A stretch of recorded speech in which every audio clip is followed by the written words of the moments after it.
Subscribe. Your arrogance will be purged in living flame.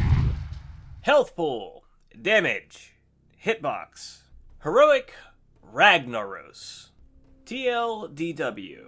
Prep your transition groups. Left side, right side, and a center starting kill squad that will aid the side that needs more help. For Phase 4, pick 3 people who you adamantly trust with a single-minded goal of stomping out fires. Phase 1, 2 tanks. Swap when you reach 5 stacks. Melee, be close in melee. Run back in after every knockback. Ranged, favor being 6 yards apart, to diminish a splash knock gimmick. Immune and trigger the first magma trap. Repeat again when the trap debuff falls. Avoid the lava waves from the hammer. Push him to 70%. Transition groups take position. Stun adds close to the hammer. Grip free adds in the clumps. Work all of them below 50%. Healers sustain the lava bolt damage. Kill squad. Save the raid. Last ad dies. Phase 2. If a trap remains, blow it up here. There are no more knockbacks. Stack in. Still avoid the smash. Compact and synchronized. Move as a group to avoid dying to seeds. Every minute. Turret and kill seeds before they reach you. Kite if you have to. Dance, world in flames. Middle and close. Except for hunters, far and middle.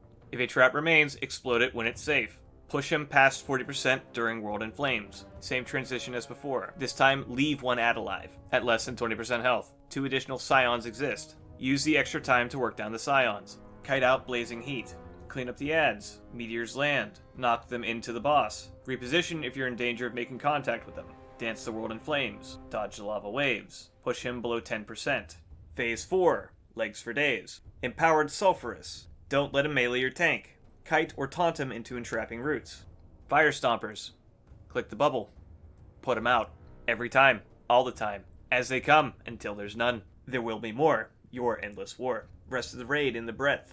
Keep knocking meteors until a second breath is available. Freeze a meteor. Kill the meteor. Repeat when excess breath exists, until all the meteors are gone. Zug the boss down. After an ungodly amount of attempts, you have made it to this point. Congratulations, good luck repeating this next week. That was a 2-minute long TLDW. Okay. Now, for a detailed explanation on this encounter. Ragnaros is an anchored boss that cannot move. Until. He has a massive hitbox radius of 58 yards. You will want 2 tanks on Ragnaros. Every 5 seconds he applies a debuff. This stacks a 2-second ticking dot that increases its damage per stack by a flat value. Bonus is that you do extra damage the more of the stack you have. The time between transitions is too great to solo tank him, so share the burden. As a tank, when he can melee, whenever you are out of range of him, he will do a very damning ranged attack to you. Phase 1 you have 4 base mechanics, 3 that are unique to this phase. The recurring is Sulphurous Smash. Every 30 seconds he'll have an indicator where he's going to slam his hammer down, doing a disgusting amount of damage at the place that it lands, as well as producing 3 lava waves in cardinal directions relative to the hammer's head, going in those directions except toward the base. These are a hazard for predictable ranged locations to avoid. The 3 mechanics unique to this phase, first off, is Hand of Ragnaros. This is a knockback that encompasses his entire hitbox. Your melee will eat this. If you are ranged casting in this area as it goes off, on top of the knockback you will be interrupted out of that school for 5 seconds. His second gimmick is Wrath of Ragnaros. This targets 3 players at ranged, doing a 6-yard splash damage and knockback. For this reason you want your range to be spread 6 yards apart for Phase 1. And his last Phase 1 unique gimmick is Magma Trap. 16 seconds in, about every 24 seconds apart, he will place a magma trap at the location of a ranged. Has an indicator, a delay, and then it becomes active. When a player triggers it, it'll knock them into orbit. Do you need to prevent or slow the fall? Yes, the height will kill you, as well as apply a debuff to the entire raid that makes them vulnerable to future magma traps, lasting for 45 seconds. You want to handle these by triggering them with an immunity, waiting out the debuff time, and then triggering them in the same fashion as the debuff falls off and the raid is healthy. You will likely not want to pop these in the middle of a transition phase. When the boss hits 70%, he commits to an attack called Splitting Blow, signaling the beginning of the transition phase. During this 8-second cast, you will have an indicator where the hammer is going to land, one of 3 places, and beams, varied in amount on both sides of that hammer, indicating where the suns will spawn. 2 things will now be constant. Ragnaros will bolt 10 random people, 4 on 10 man, with the ability Lava Bolt every 4 seconds, dealing moderate raid damage. These Sons of Flame will become active at the location of those beams. They will move at a rapid pace to the location of Sulfuros. Their speed drops as they get closer to 50%, and then comes to a crawl when they pass 50%, incurring a death slow when under 30. The closest a sun can spawn to Sulfuros is about 13 yards. They can be stunned, gripped, and knocked back. The 8 seconds of splitting blow is your time to get in position. Your kill squad should be able to suss out which suns will be problematic by proximity, or they can focus on a side that got significantly more. You can use death grips to clump adds far away into adds that are compact, or get close hammer adds into a death pile. Just don't grip them through the hammer. Typhoon and such can also play goalie. Adds that beeline through lava will either need a grip or to be focused by range. Not necessary, but good practice. You can leave one sun alive to force a transition phase to last a full minute, where it naturally cancels, where it would otherwise cancel when the last sun of flame dies. This is extremely useful for the second transition, but has no value for the first. The last sun falls, he comes up out of lava, the lava bolts stop. If the raid is healthy, you can pop a trap now. There are no more knockbacks from Ragnaros from this point forward. As a raid, you should stack up. After a sulfurous smash, you will be introduced to the difficulty curve of Phase 2 and its unique mechanic. Learning Molten Seed. 20 projectiles will land at the location of 20 players with a travel time of 1 second. In order to survive this, prior to it activating, you as a raid must be compact and synchronized, moving together as a unit, running from one side of the boss to the other until the seeds drop, and then getting about 30 yards from those seeds. The complications herein, if people are moving prematurely. The people they jumped the gun on, they have now placed seeds directly on them as they're moving, causing their demise.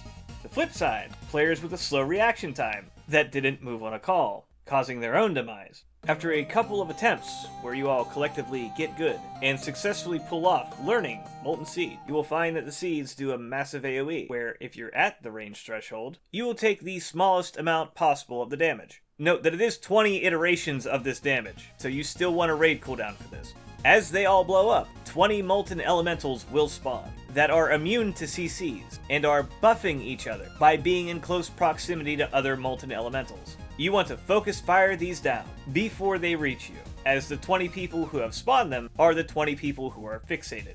The raid will get rolled if they reach the stack. You can opt to fan out, but this is a DPS check that you should meet. Having to kite them is a massive DPS loss. Dealing with them mid-World of Flames is not ideal. If you are not one of the people who are fixated, a boss mod or Foji will probably tell you if this is the case. If this is the case as a melee, you can run into the stack and contribute damage. If you want to guarantee this, you can offset yourself from the group before they run. If a seed spawned where you were fixated, but you now have breathing room for the only ad that will hit you, can hit you, and can contribute AoE until it meets into that fold. Bladestorm Go Burr. His other ability, offset by every minute, is called World in Flames, where he will set ablaze to the close, middle, or far columns of the platform over the span of 10 seconds. For the majority of the raid, you want to be on the rim of close and middle, which is almost max melee range. For specifically the hunters, you want to be between far and middle, if you can help it. It is here where you will boogie down and sally forth until the flame dance is over, laced about with sulfurous smashes and the inevitable relearning of Molten Seed. You get the boss down to about 42%, then you wait for him to do a cast for World in Flames, where you push as much damage as you possibly can into him, as he cannot transition mid-channel. This will save you some grief by reducing the length of Phase 3. When he pushes to his transition, it's the same transition as Phase 1, except now you have 2 lava scions to deal with. So do the ads good, leave one alive, and pump as much damage into these 2 with the minute that you were allotted. Scions have a gimmick. Every 20 seconds they put a debuff on 2 people. 3-second warning debuff. 10 seconds of putting down a patch of fire every second. Whoever gets this just runs out, leaving that annoyance somewhere that isn't here. If the scions stand in one of those fire patches, they heal back 10% of their health every second. I guess if you're melee or Pepega, they heal the enemy. Otherwise, it's a non-factor mechanic. As he comes up, bat down the last sun, and blender the scions in Ragnaros. About 30 seconds in and every 35 seconds after, a living meteor will spawn on top of somebody. There will be an indicator where it will land. You don't have to relocate to Narnia, but don't be near it. It'll tether to a random person in the raid, moving toward them. If it makes contact, it'll do damage called Living Meteor. This does substantial damage to the person that it hits, and knocks back anyone within 5 yards of them. Every 5 seconds, it will become combustible. If struck during combustible, it'll be knocked back from the direction it was struck, applying a dot to the person that hit it. Then it'll retarget and start moving towards somebody it tethers. Repeating this indefinitely. You want to get out of Phase 3 as soon as possible, as to minimize the amount of meteors going into Phase 4. After about 40 attempts of Learn World in Flames, Learn Molten Seed, you finally get to Phase 4 Ragnaros with enough people alive for it to be meaningful. Any meteors that are in his lava circle will be teleported back behind toward Malfurion. If they aren't, they will be chains of ice in place. RP goes on. Then Ragnaros comes out of the crusty magma, bestowed with the gift of thighs in steppies. What the fuck? Ignore that. Granted legs and 40% of his health back. Almost immediately, he will cast Empower Sulphurous, where your tank will have to already know what to do here or else you all die, which is to kite the boss into a trap that will soon be placed somewhere on the arena, or have the off-tank taunt him to that trap if he is not going in the direction of it. If your tank gets hit during this buff, you all die. The end. A couple more attempts when you stumble back to this point again. They have fixed the order of operations so that Entrapping Roots is cast first. He does Empowered Sulphurous every 55 seconds. The raid will be taking constant damage from his buff called Superheated. The only way to avoid this damage is by being in a Breath of Frost, as you will still have meteors active going into this phase. If they touch this Breath of Frost, they will become frozen and damageable. You do not want this to happen until you have a backup breath to go to. Continue to knock them back or kite them out until you have your backup breath, and then take a meteor out. Sorry for the tank emphasis. You need 3 water boys for this phase. To click the Cloud Burst, there are 3 charges. You will get a buff called Deluge. This makes you immune to Superheated. It also allows you to counter a raid wiping mechanic of his by extinguishing Dread Flames. Dread Flames are something that spawns as he became active when Phase 4 started. He spawns 5 of these. Every 40 seconds he will spawn 5 more. Their location is indicated by either a swirl or by a little ball of fire arcing from the lava onto the ground. It spawns a 3-yard patch of fire. Every 4 seconds that it remains there, it spawns an adjacent 3-yard patch of fire. Every patch mirrors the source. If these aren't spotted and snuffed out immediately, they will quickly grow out of control, and the flames will become uncontainable. Screw your boss damage. Your role is the most important. Eventually, he gets to a point where he's casting Dread Flame every 10 seconds between Empowered Sulphurous casts. If you've managed to keep the arena clear, keep doing so. If any patches were left unchecked, your late game is going to be keeping the Dread Flame from encompassing the area of play for your raid, salvaging the areas of the breadth, the tank's position, and, if possible, a path to the Entrapping Roots. Assuming your tank's got the trapping down, and your firefighters are goated, the rest of the raid only has to worry about migrating to the breadths, and knocking kiting meteors until you have double breaths, and kill the meteor as it's taking increased damage frozen by the breath. You do this until all the meteors are done, and you whittle down the boss. Every migration to a breath you'll take some superheated damage, but it should clear when you reach the frost. You continue this game of migration, temporary imminent death, and flames hopefully not running wild, until you get them to 0% health. Congratulations, you have beaten the boss that made most people hate their raid team. Super long fights with bleed out force wipes. Oh, you're in for a time, bud. Anyway, I've done like 7 videos in succession non-stop. Almost every free hour of my day consumed by this since the 25th of September. Would you please like, comment, and subscribe? Because I forgot to mention that in every other video, because yay, smart. Firelands! Yay! As always, thank you for watching. Huge thank you to my Patreon supporters, Ringle, Shikishima, Cannolator, and Rave Against. Here is a list of the things and the stuff that I have used. And a thank you to Alondo. The encounter footage for these videos have come from his stream. Check him out on Twitch and YouTube. Here are the links to my Twitch and Patreon. Warning. Leave now if you don't want to hear me piss and moan. Over 200 hours of effort, easily, went into these videos. I guarantee you I will not see $200 from YouTube in ad revenue. This might end up being 60 cents an hour of work put in.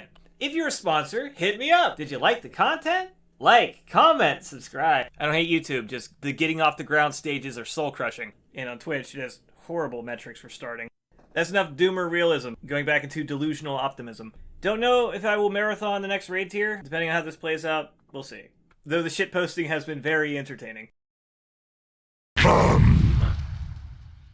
With that, I will see you again soon. TM.